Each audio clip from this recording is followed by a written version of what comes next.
Hi, I'm Kennedy Nunemaker. And I'm Kevin Sieper. We are applied engineering technology students at Eastern Illinois University. This is a how-to video to demonstrate the Izod impact test.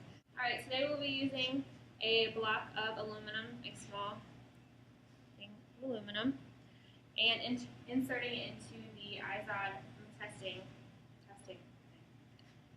It measures in foot-pounds, so we will just drop this in there and stand back and pull the knob, and it will break it, and then it will measure the weight of it.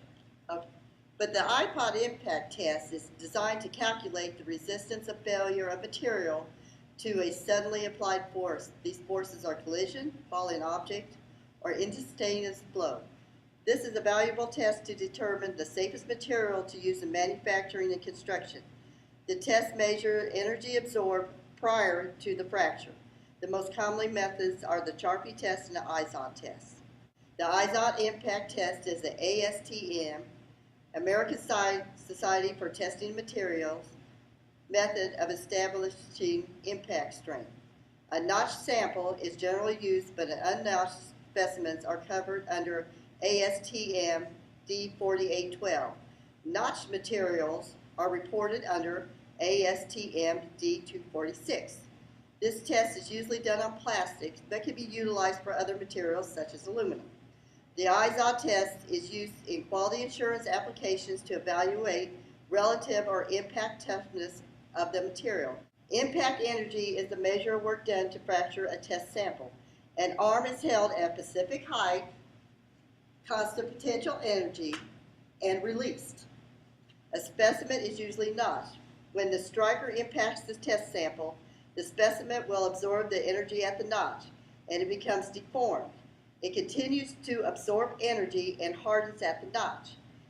The sample breaks once it cannot absorb any more energy. Strikers come in different sizes to establish the impact energy, starting with the smaller strikers and increasing the size until material breaks. Sure.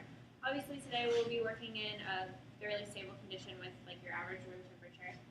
You'll notice that on the Izod testing machine that it starts, the 0 point starts further back than for the sharpie tension test, which is kind of interesting. So I would just load this Carefully. Very carefully. Put them in the notch. You set it in so that it's vertically. It's vertical, and it will hit directly in the middle so that the weight is distributed evenly.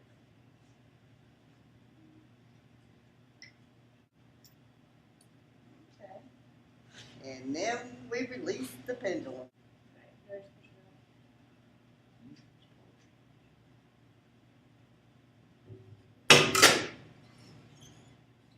The foot-pounds per inch at the knots were 10 pounds, so the foot-pounds per square inch was 100 pounds.